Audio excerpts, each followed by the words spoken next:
السلام عليكم متتبعين ديالي، كنتمنى كلكم تكونوا بخير وعلى خير وبصحه جيده يا ربي. فيديو جديد من وصفه جديده. اليوم جيتكم بواحد الوصفه اللي سهله واقتصاديه، ما كتاخذش منا بزاف د المكونات ولا بزاف الوقت باش نحضروها. سهله توجد، نوجدوها في العشيه، نشربوا بها القهوه ديالنا، نشربوا بها الاتاي. صراحه سهله ورائعه رائعه في المذاق.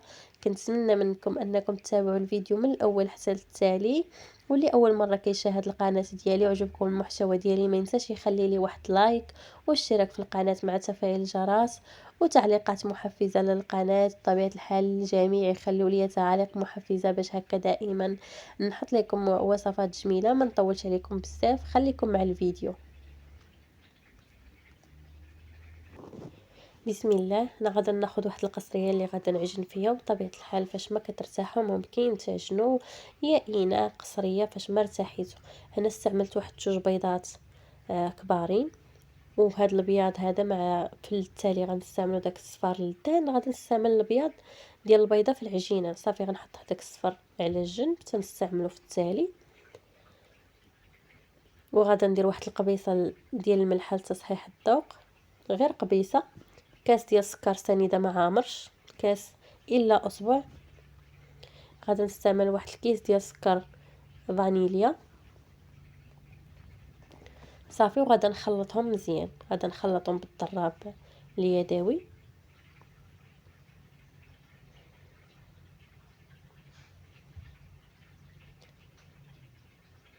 صافي وغادا نضيف عليهم هنايا واحد الكاس كاس ما عامرش ديال زيت نباتيه، يكون حتى هو ما عامرش بحال السكر السنيده. صافي وانا كنضيف في المكونات وانا كنخلط.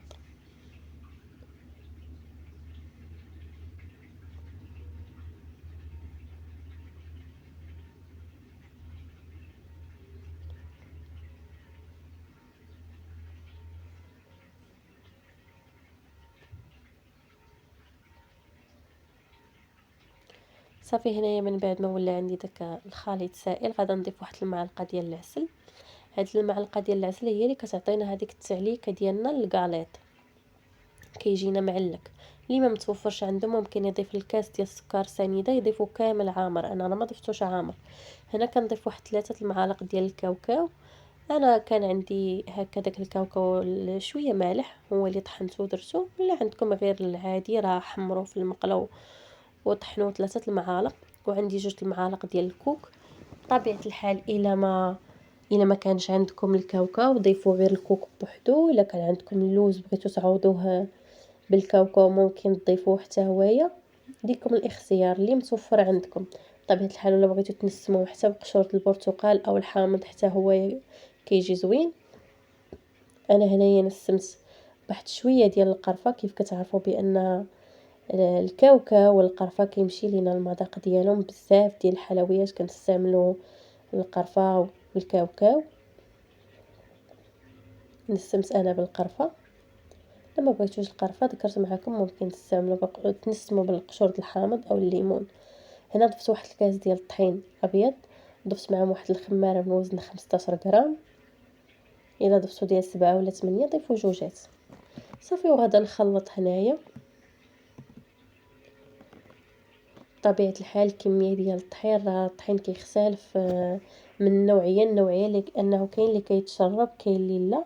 المهم غادي نضيفوا عيننا ميزاننا، غادي نبداو نضيفوا غير بشويه وحنا كنخلطوا حتى نحصلوا على داك القوام اللي بغينا. هنايا ضفت الكاس الثاني وغادا نضيف الكاس الثالث. صافي هنا وغادا نحبس وغادا نبدا نضيف غير بشويه. الا كان باقي خاصني غادا نزيد. صافي هنايا حيت هذاك الطراب، هذاك الخلاط. غادي نكمل العجينه غير بيدي حتى نحصلوا على واحد العجينه كتلتصق. هذا الكاس الرابع ديال الطحين. المهم ما استعملتوش كامل، شاط ليا منه واحد شويه تقريبا. شاطت ليا واحد المعلقه كبيره شاطت ليا. خاصها ضروري العجينه تبقى لينا كتلصق في اليدين، ما خاصهاش العجينه تكون قاصحه نبقاو نضيفو في الطحين حتى تولي قاصحه ما كتلصق ما حتى شي حاجه. كيف كتشوفوا هنا العجينه ديالنا راه كتلصق في اليد وكتلصق في القصريه اللي عجنت فيها، ولكن ماشي مشكل زعما تبقاو تضيفوا في الطحين حتى تقصح. ما خاصش العجينه ديالنا تكون قاصحه. صافي هنا هي باقا كيف كتشوفوا، هذه هي القوام اللي بغيت اللي حصلت عليه في التالي.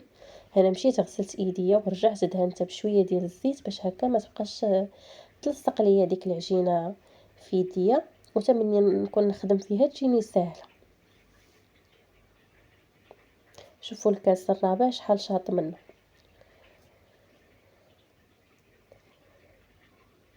المهم ما تدوش ليا على الصوت ديالي، سمحوا لي راني مروحه شويه فيها الرواح. الا كانت العجينه ديالكم كتلصق غادي تدهنوا يديكم بشويه ديال الزيت هكا وغادي نتكوروا.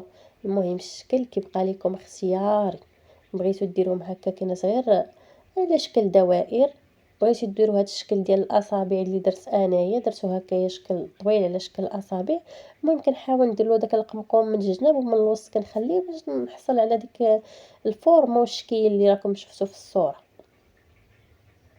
بغيتو مثلا ديروها حتى بالطابع، الا عندكم شي طابع بغيتو تطبعوا به حتى هو كيجي. بغيتو تخليوها غير هكا كاينه الدائره غير تكوروهم هكا كاينه صغيورين وديروهم تما كيجيو زوينين. راه كان سبق ليا قبل في البدايات ديال القناه ديالي راني شاركته معاكم، وبطبيعه الحال ما نكبروهمش لانهم كيزيدوا كيتنفخوا في الفران وكيتشقوا. ما غاديش نديرو شي حجم كبير، غير شويه صغارين باش يجينا الشكل ديالهم زوين. صافي غادا نستمر هكايا حتى نكمل. والفران انا فاش بديت كنشكل فيهم راني شعلته، طيبتهم غير في الفران ديال الغاز وما جهدتش عليه البوطه صافي وخليته، لان دغيا كنحضروها بالزربه وخا شويه الفران هكا يكون سخون باش يتشقق معاكم الوجه ديالها الفوق.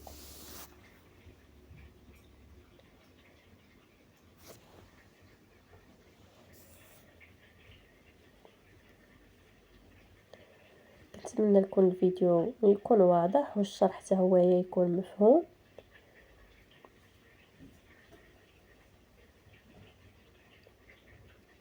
غير جربوه على ضمانتي، صراحه كيجي المذاق ديالها رائع رائع بزاف.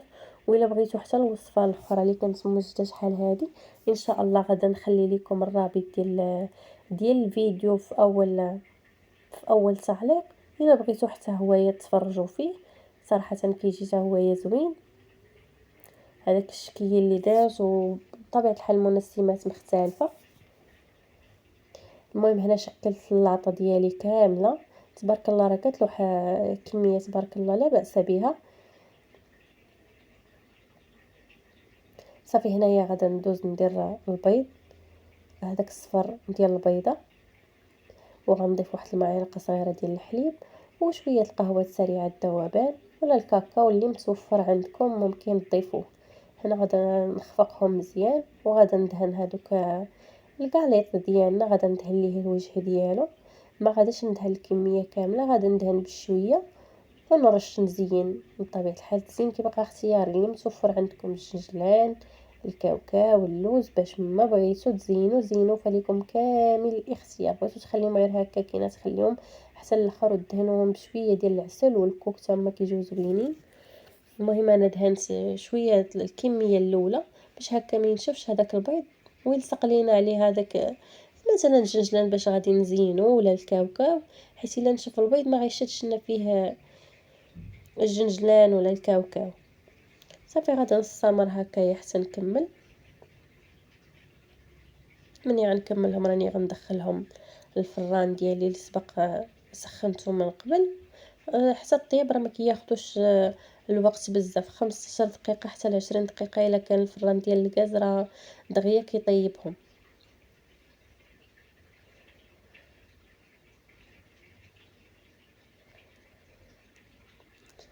هو هذا من بعد ما ساليت اللاطه ديالي كامله، بعد ما شكلتها ودهنتها زينتهم، هو هذا الشكل النهائي ديالها. وغادي ندخلهم الفران كيف قلت لكم راه ما تكبروش الحجم بزاف، لانكم فاش كتدخلوهم الفران راه كيتنفخوا ما شاء الله وكيتشقوا كيجي الوجه ديالهم والمنيظر ديالهم لا شكلا ولا مذاقا كيجي رائع رائع بزاف.